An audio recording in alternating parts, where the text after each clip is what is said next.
Ley General de Víctimas tiene que ver con uno de los dos grandes procesos de la lucha social del Movimiento por la Paz con Justicia y Dignidad. Desde el comienzo se planteó desde dentro, desde diferentes actores del movimiento y desde los propios familiares de las víctimas, que es lo más importante, la necesidad de unir la movilización social, acciones directas no violentas, al inicio sobre todo en forma de largas caminatas, marchas o caravanas, hubo al norte, al sur, hubo a Cherán y a Ostula, la parte política, legal, de lo que se llamaría en la no violencia el diálogo entre los poderes. Se inició con un primer diálogo con el presidente, público, abierto, televisado a la nación, el 23 de junio del 2011, donde se le expuso claramente en voz de los propios familiares de las víctimas la necesidad urgente de parar esta guerra, de cambiar el modelo de seguridad armada hacia la seguridad pública, de que aparezcan los desaparecidos y de que haya justicia y dignidad para los muertos. En ese momento eran 40.000, ahora ya son más de 60.000. Los desaparecidos llegaban a 10.000, hoy en día ya son más. Entonces, esa parte del diálogo político, de la necesidad de legislar en estos temas tan importantes de la guerra, tiene que ver con la ley de víctimas, que es uno de los compromisos que desde el primer diálogo asumió en forma pública la Presidencia de la República, y luego hubo un diálogo abierto con los legisladores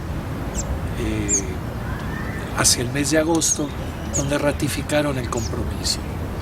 Entonces, el movimiento, a partir de ese primer diálogo con el presidente, creó una serie de mesas de diálogo con el Ejecutivo que duraron 2 meses, sobre temas de atención directa a víctimas, temas de legislación, temas de políticas sociales para prevenir y cambiar esta situación de violencia tan grave. Y una de las mesas de discusión empezó a construir entre especialistas de la parte gubernamental, legislativa y del Movimiento por la Paz un proyecto de ley que se llamó luego Ley General de Víctimas. Hubo gente del INCIDE, hubo gente de institutos penales especializados, hubo gente de oficinas de gobierno en el tema y de la UNAM, que colaboró con muchos especialistas. Se buscó entonces hacer algo que en otros países ha sido muy importante, por ejemplo el caso Colombia, de que haya un marco legal que obligue, para empezar, al Estado de oficio a buscar los desaparecidos.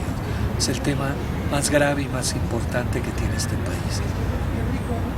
Segundo, que haya también un registro federal de datos forenses, que es otro tema fundamental en el caso, por ejemplo, de los desaparecidos y de los muertos. Que haya un registro de ADN, que haya un registro genético para poder buscar cuando hay fosas comunes, cuando aparecen cadáveres muy difíciles de identificar, que haya un banco de datos de ADN nacional. Ese es otro gran tema. Y otro gran tema de la Ley General de Víctimas tiene que ver con un Fondo Nacional de Reparación y Justicia para los muertos, para los familiares.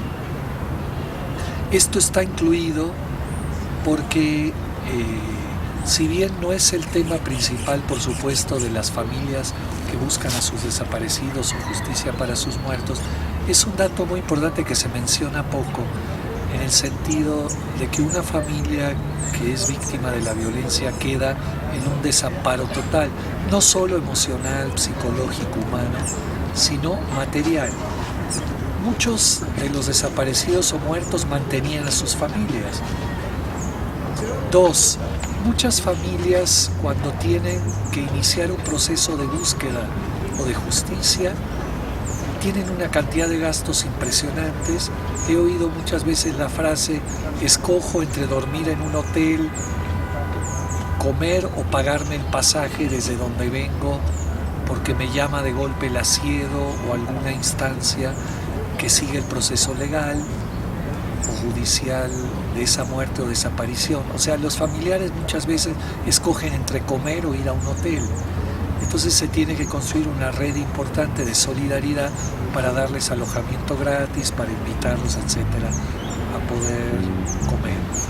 Entonces, en ese sentido, es más que justo que el Estado, que es otro aspecto importante de la ley, asuma una responsabilidad como parte de esta guerra y de esta política de seguridad pública con los muertos y desaparecidos a partir de los familiares que quedan. Entonces, hay un fondo de indemnización que variará según los casos, que puede llegar hasta $1 millón y que es muy importante.